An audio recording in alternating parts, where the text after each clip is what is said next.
In the third year of being mercilessly overworked by Queenie, I suddenly awakened to the power of mind reading. As long as I was within 5 meters of her, I could hear her thoughts. The first time it happened, she was holding a proposal, the one I had just handed her, and thinking, who the heck came up with this garbage? I want to strangle them. Her face remained utterly composed as she read through it. I was stunned. It wasn't like Victoria had moved her lips. How was I hearing her voice?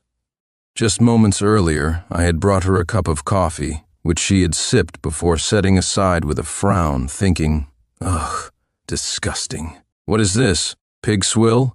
Victoria glanced up at me, her expression as cold as ever.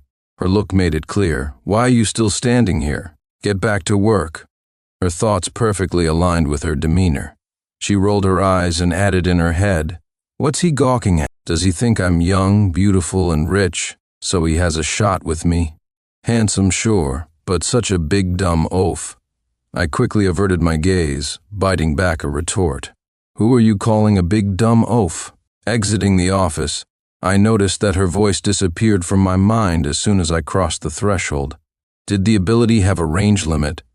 To test it, I mustered my courage, turned the doorknob, peeked back in, and asked if she wanted me to make a fresh cup of coffee. No need, she said curtly.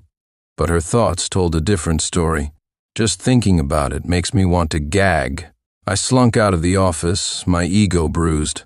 What a perfectionist, I thought. But as a corporate grunt earning $4,000 a month, I didn't have the luxury to complain. I resolved to improve my coffee-making skills. From that day on, I was no longer an ordinary worker drone. I became an expert at reading the mind of my demanding boss, a sycophant who never misstepped when it came to brown-nosing. With the boss happy, bonuses were just a matter of time. One day I overheard Victoria's thoughts. Another blind date? Ugh, so annoying. To my surprise, even someone like her had dating woes. As she signed documents, her inner monologue continued at full speed. Ethan and Asher combined have 199 brain cells. Ethan's got 200, which makes Asher a moron. Eating popcorn at work only to end up in the middle of the drama myself, what a mess.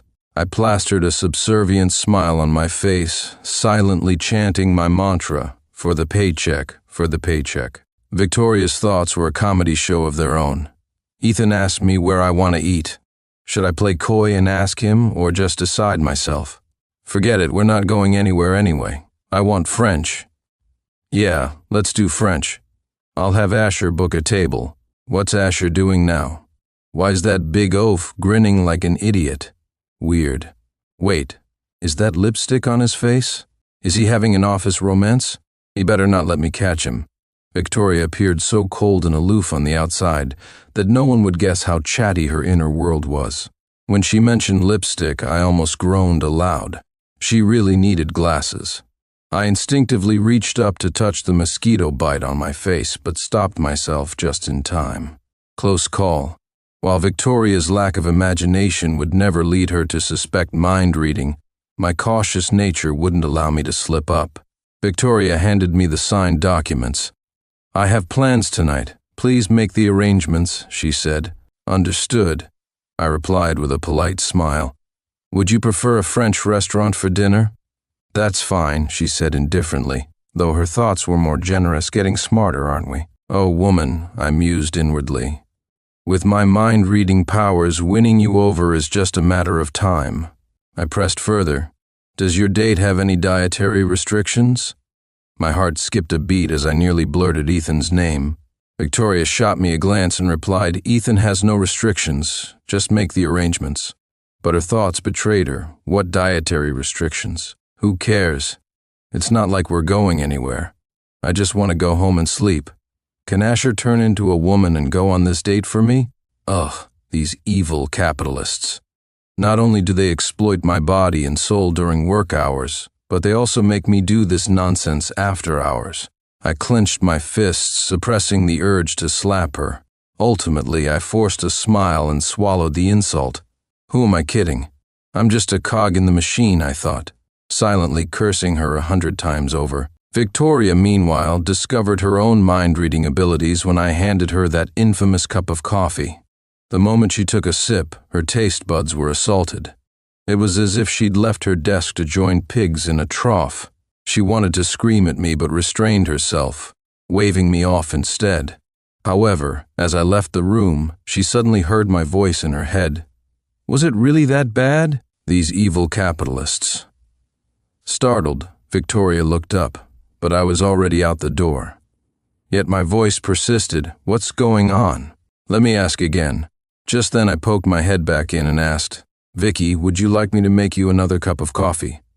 Remembering the taste, she shuddered and quickly said, No need. Just moments ago, he walked in and then couldn't hear anything. Victoria pondered for a moment and thought, It seems this ability has a range limit. It only works within a certain distance. But what's the point? I might as well use it to eavesdrop on old Jack's new quarterly plan next door.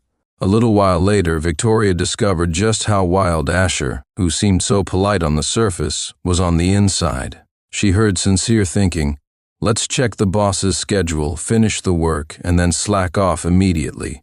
Time to slack off. Time for some short videos. This girl's face of disdain looks just like my boss's. And that move. Incredible. Haha, that's so embarrassing. His fly is open, and he's showing off his cartoon boxers. Oh, I remember last time the boss's skirt was tucked into her underwear. Should I post an anonymous thread on the forum? I'll write, Witnessed a frosty yet stunning female boss in the elevator with her skirt tucked into her underwear during her moment of glory. To tell or not to tell, Victoria couldn't take it anymore. She pushed the door open, walked briskly to Sincere's desk, knocked on his computer, which had already switched back to a work screen, and reminded him, Work hours are for work, not for fooling around. Sincere smiled and replied, Got it, Tori. That goofy smile of his made Victoria grit her teeth in frustration. She stormed out about 15 feet away before she could hear Sincere's inner thoughts again. Sincere thought, Ugh, the queen of the office caught me slacking off. I worked so hard all day, and the one time I relax, I get busted.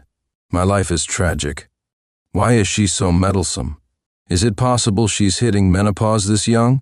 Just as Victoria was wondering if she might have been too harsh, another thought from Sincere reached her. Damn it, I want to smack her. Smack her? What kind of smack? What does he mean? Victoria couldn't grasp the meaning of Sincere's imagined slap and found her mind wandering down unfamiliar highways. Could it be?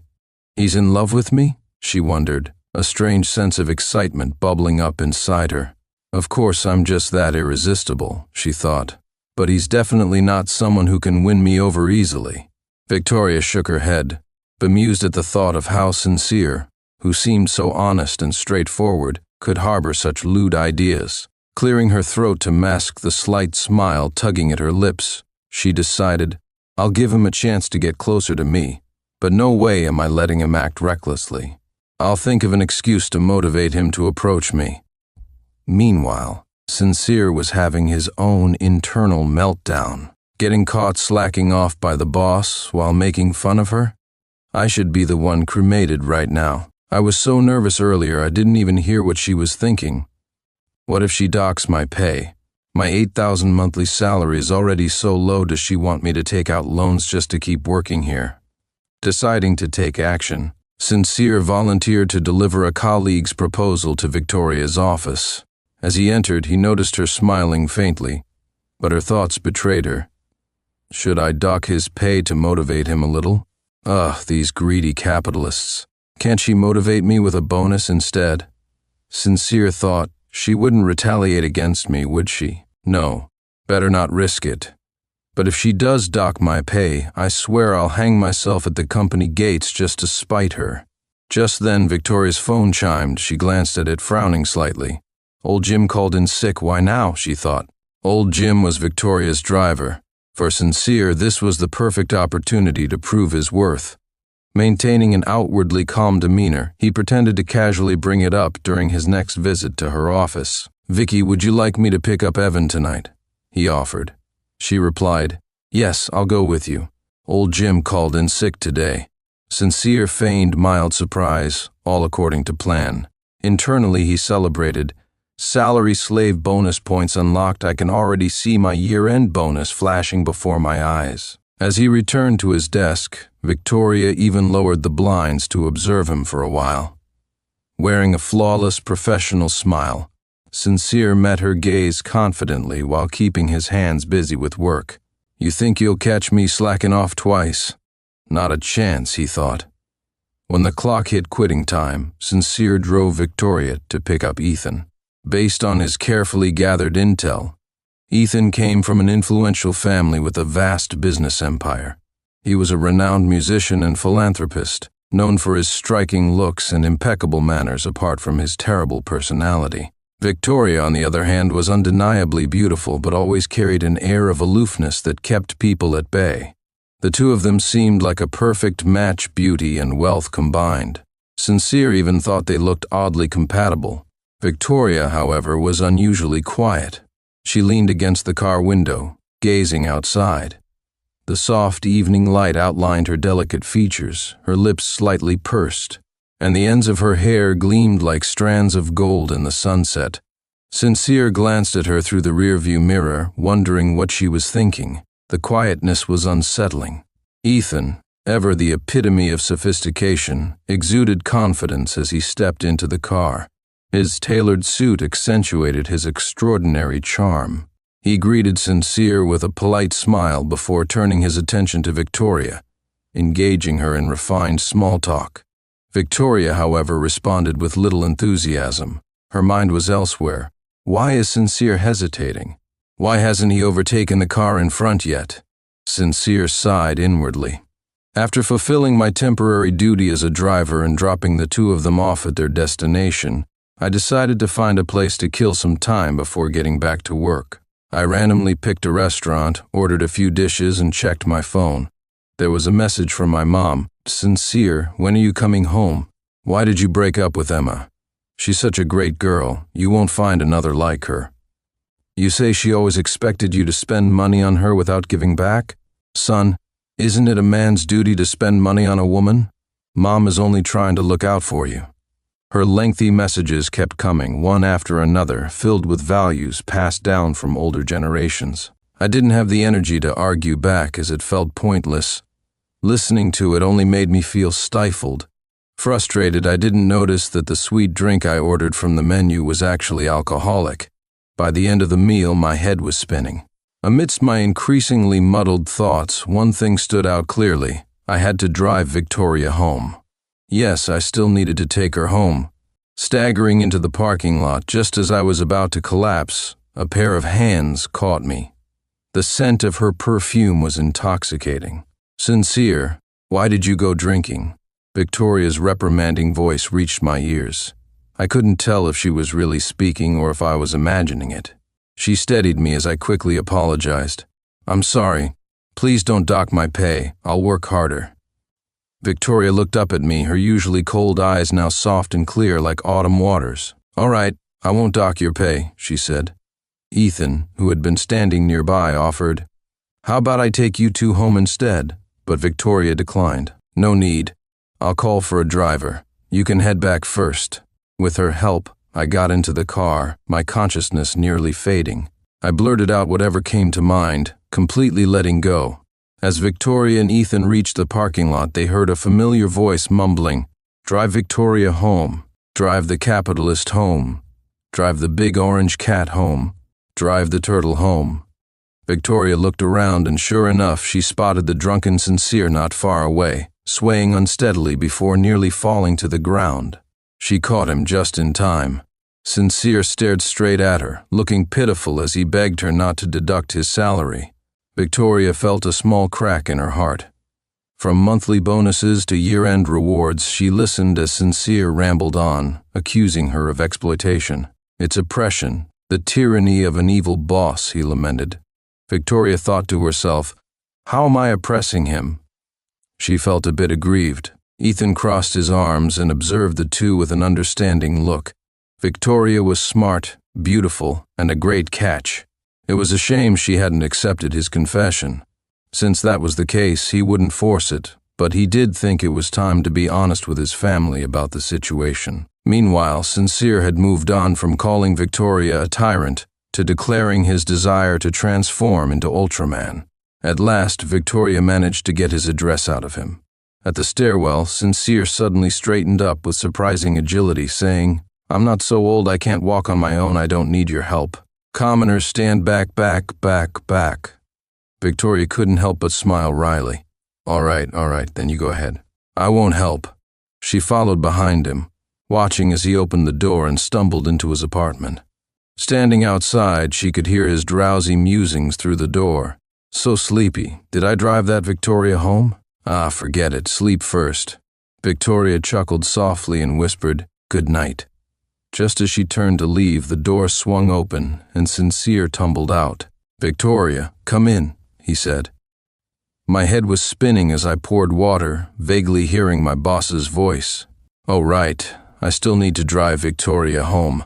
How is she not home yet?" "Well, if I bring her here, that counts as home too, right?"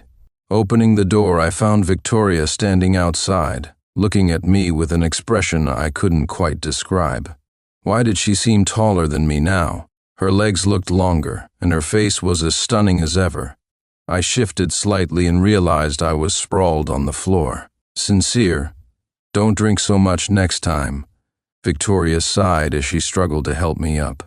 Her scent was so pleasant. I couldn't resist taking a deep breath. Her figure was amazing too. I leaned in slightly, brushing against her. Her cheeks turned red, and for a moment, I forgot who she was. I grinned and teased, "Are you blushing? Come on in, babe. Big brother's got money. I'll take care of you." Victoria scoffed. "How much do you even earn in a month? Can you afford to take care of anyone?" I tried to think with my alcohol-addled brain and replied confidently, "Big brother earns $8,000 a month. I can give you $7,500. Victoria rolled her eyes. $7,500 to take care of a woman? And what, you'll survive on the remaining $500 by dumpster diving? I laughed. Don't worry. Big brother's got savings. The more I looked at her, the more satisfied I felt. I pulled her close and said, "Come on, let's go to bed." As I collapsed onto the bed, the stunning beauty started to leave. In a panic, I grabbed her, pulling her down with me. She stumbled and fell onto the bed next to me. Biting her lip, she called out, "Sincere, I didn't care about titles or propriety in that moment. She was just so beautiful." I pinched her cheek, tapped her nose, squeezed her lips, and even left a mark on her neck. Just as I was about to take things further, darkness claimed my consciousness. Victoria, having endured my drunken antics, finally managed to settle me down. She adjusted the thermostat before leaving the room. Tucking herself under the covers, Victoria returned home with a faint red mark on her neck. By the time she arrived, it was already 11 p.m. The house was pitch dark. She took off her wrinkled tweed coat and hung it by the entrance. Suddenly, she heard a soft meow. A chunky orange tabby poked its head out, clinging to her boots. "I'm back late," Victoria said wearily. The tabby meowed twice. Pouting, Victoria muttered, "You're no help at all. I don't even like him. If it weren't for the business deal with the Andersons, I wouldn't have gone." She set out food for the cat, which eagerly dove into the bowl, entirely uninterested in whatever nonsense the human was mumbling. Talking to herself, Victoria added, "Although Sincere is kind of interesting." Her phone chimed repeatedly. A message from her mother popped up. "Victoria, how could you treat Ethan with such an attitude? How do you expect me to face Mrs. Anderson in the future? You two getting together would benefit both families. And what about that guy today? Why would you bring another man to a blind date?" Victoria snorted and blocked her mother without hesitation. Ever since her younger brother was born, she had become nothing more than a stepping stone for his future. Now they even wanted to bind her with a marriage alliance? No way. She was determined to build her own influence within the company, step by step, until she was untouchable. Outside the floor-to-ceiling windows, the city bustled with life. Inside, the room was dim. Sincere, with his naturally clueless expression, appeared even more naive after a few drinks. Victoria smiled faintly, thinking how adorably dumb he looked. She was exhausted. Absent-mindedly touching the mark Sincere had left on her neck, she found herself missing the lively, sometimes rowdy voice she once knew. Even a cheerful little tune would be nice right now. The next morning, A dull headache greeted me as fragmented memories of the previous night hit me like a brick. Crap. Not only did I get drunk as my boss's driver, but I also let loose completely and claimed I could take care of her for $7,500. On top of that, I boldly suggested we sleep together. Now I was terrified would I even get severance pay after being fired. Nervously, I clocked in to work. The moment I stepped into the office, I noticed the faint mark on Victoria's neck. Alcohol truly is the devil. How had I been so brazen last night? "Vicky," I stammered, "about last night." Raising an eyebrow, she said coolly, $7,500 to take care of me? Without thinking, I blurted, "I could go up to 8,000. Regret instantly washed over me. What was I doing? Where did I get the guts to say something like that? Victoria inwardly cursed me as a shameless flirt. At this point, there was no talking my way out of it. Luckily, the office manager walked in just then, and I took the chance to slip away, only to hear Victoria call after me. Perfect timing, sincere. Notify everyone we're having a quick meeting later. Damn it. I could almost hear her thinking, kiss and run, huh? All talk, no game. As I went to send out the meeting notice, the office group chat exploded with gossip. Charlie sent me over a dozen messages. "Do you know who left that mark on Victoria's neck? Whoever it was must be insane. She's the office queen of terror. Insane? No. Drunk? Absolutely." I replied vaguely, "No clue. Must have been an accident." "Accident? No way," Charlie shot back. "Our boss is gorgeous, but with her dominant personality, the guy must have been completely unhinged to make a move on her." Thinking back to my actions last night, I realized I might just fit Charlie's description. "Have you seen Blake's face today?" Charlie continued. "That guy's been trying to win Victoria over forever, acting like she's into him. But now it's obvious she's got something going on. Hilarious." I couldn't shake the feeling that Victoria's gaze lingered on me when she walked out of her office. When she passed by, I could have sworn I heard her inner voice teasing, "Crazy drunk idiot." Startled, I spilled half my tea but tried to play it cool. My heart was racing. How could she possibly know? Did the rumors somehow already reach her? Victoria, ever composed, outlined the meeting agenda. She seemed normal, but I couldn't hear her thoughts from such a distance. "I thought, boss, your skirt's tucked into your underwear." No reaction. Maybe I was overthinking. I sighed in relief, only for her to subtly glance at her skirt while someone from marketing was speaking. No way. Could Victoria read minds too? Was I now effectively showing up to work mentally naked every day? Horrified, I thought about all the things I'd silently cursed her for. Victoria, equally surprised, glanced at me. Though we were over 5 meters apart, I clearly heard her inner voice. "Wait, can Sincere read minds too?" My heart sank. "Oh no, I'm doomed." Victoria's inner voice continued coldly, too late to quit now. Her gaze bore into me as she thought, "After all, I'm just a ruthless capitalist." The quick meeting felt like an eternity. Blake droned on about market trends and future strategies, while I desperately tried to suppress my spiraling thoughts. The more I tried to stop, the worse it got. Victoria pressed her lips together, clearly struggling with the influx of my chaotic thoughts. Her inner voice pleaded, "Stop thinking I'd love to stop thinking," I mentally shouted back. But my brain had other plans, running wild like an unleashed beast. Victoria's cheeks flushed as she tried to extract coherent thoughts from my mental mess. Her inner voice whispered, "The pure-hearted warrior in my arms, 18 layers of armor-clad warrior." I was speechless. That was just a random comment I left on a short video.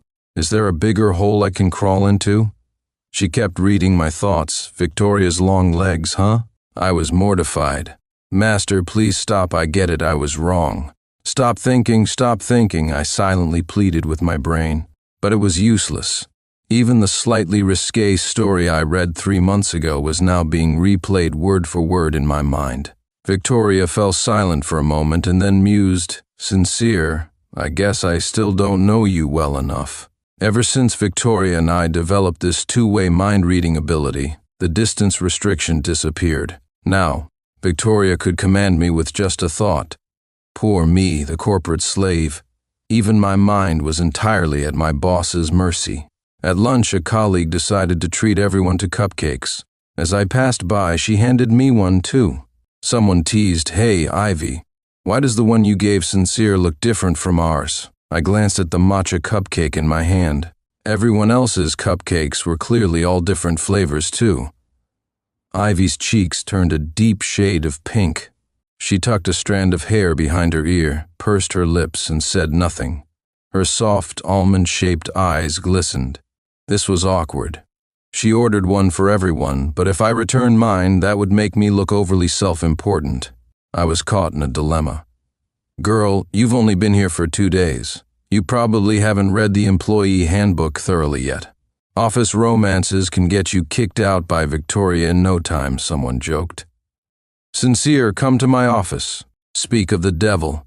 Victoria's voice rang in my ears like a death knell.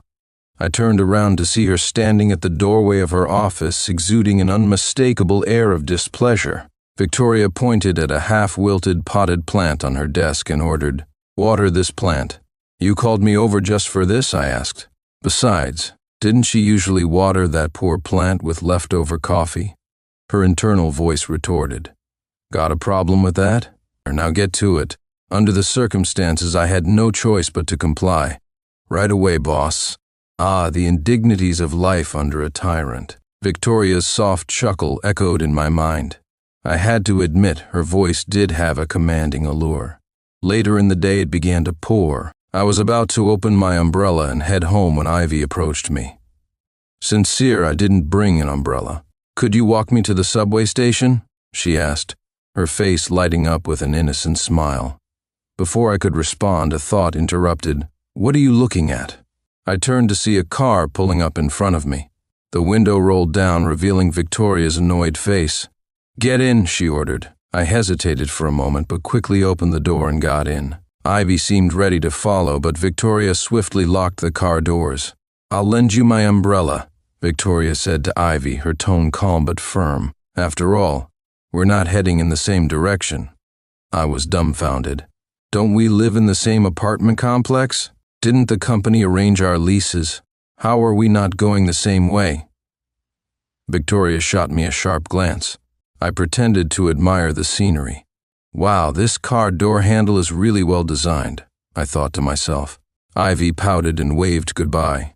"See you tomorrow, Sincere." As we drove off, Victoria was still stewing. Ivy didn't even say goodbye to me. She only cares about Sincere, huh? Are you seriously holding a grudge over that? I thought back. Victoria's glare intensified. When we got to her building, I opened my umbrella. The wind immediately tore the canopy away, leaving me with just the skeleton of the umbrella. We both stood there in silence. "Seriously, Sincere. Bought it online. First time using it," I admitted. Victoria was speechless. I held up the umbrella frame, tilting it slightly toward her. Time to show some gentlemanly manners, I thought. Victoria had no response to that. By the time we reached her building's hallway, we were both soaked and looked like drowned rats. "Want to come up and change into something dry? I can make you some tea," she offered. "No need," I replied seriously. "I've got work to finish tonight." Victoria's expression fell slightly, but she nodded. "What a pity. I'll have to give him less work next time." I pretended not to hear her thoughts, leaving her some dignity. The mind-reading thing doesn't turn off with distance. All evening I was surrounded by Victoria's endless stream of thoughts, mostly work-related. It was a bizarre feeling, as though she were right beside me. After showering, I finally sat down to relax and game with my friends. "Why are you dragging the whole team into the bushes with you? Seriously? And now you're AFK? I can't believe you." "Okay, Stone Golem, now's your time to shine." "Wait, why are you charging in now?" "Forget it, let's surrender." Another losing streak. Frustrated, I smashed the surrender button and prepared to politely confront my teammates. That's when Victoria's voice cut in. "I thought you had work to do?"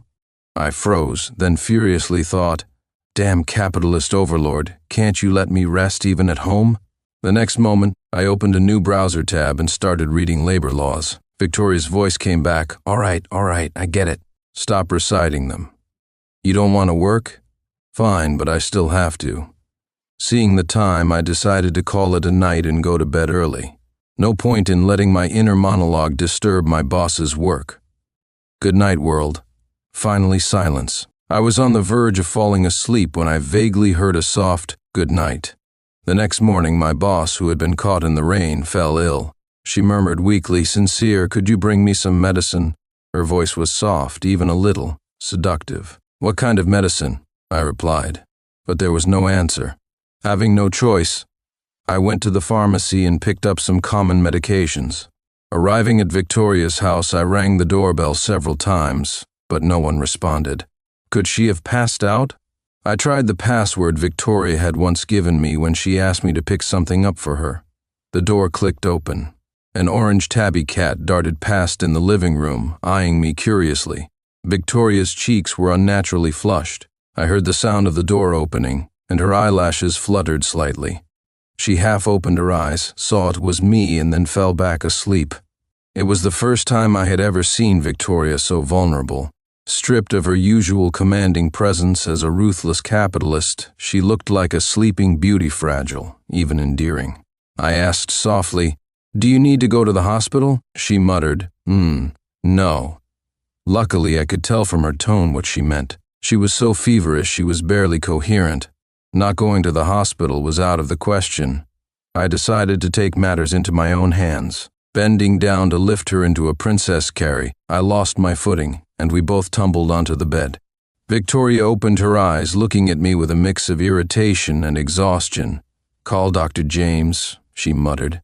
She was pinned beneath me, and my hand completely by accident landed somewhere soft. Her figure was surprisingly nice. I quickly moved my hand away and stood up, though my mind betrayed me with thoughts like, "She's so soft." Victoria glared at me, her gaze suggesting, "What a perv." But come on, could anyone control such instinctive thoughts? I decided to let it go. No point in arguing with someone burning up with a fever. Dr. James eventually arrived, and after a chaotic morning, Victoria's fever finally subsided a bit. Volunteering to cook for her, I made some porridge. Unfortunately, I misjudged the heat, and the bottom burned. Trying to hide the evidence, I stirred the blackened bits to the bottom of the pot before serving it to her. Victoria's expression subtly twisted when she saw the bowl. Is Sincere secretly a pig farmer? She wondered. Though she clearly wasn't thrilled, she still forced herself to drink it, gagging internally as she did. Her reaction made me feel a pang of guilt for mistreating a sick person. After tending to her, I was about to leave, but Victoria gave me a calm look, her eyes hinting at something hidden beneath. On impulse, I asked, "Do you want me to stay?" "Sure," she replied. She wasn't thinking anything in particular, just the light ding of a piano tune, the first note of a playful melody. However, the next second, she was already preparing to work despite her illness. Truly a workaholic. She gave me a sidelong glance and said, "Just sit there, don't get in my way." Even though I technically had a legitimate excuse for slacking off while on the clock, I didn't dare push my luck at her house. Before I knew it, drowsiness overcame me.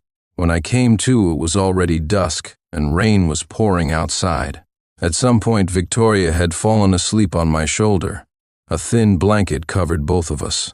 Not wanting to disturb her, I stayed still, but my movement still woke her. She rubbed her eyes and looked at me groggily. "Are you hungry?" I asked instinctively. She nodded sleepily, saying nothing. "I'll make something," I offered. Immediately, she perked up. "No way, we'll eat out." Ouch. Was my cooking really that bad? On the wet sidewalk, the puddles reflected the city lights. Suddenly, Victoria stumbled, nearly falling. I handed her the umbrella and knelt to check her ankle, gently pressing it. She hissed in pain and inhaled sharply. "You've twisted it," I said. Fortunately, it's not a break.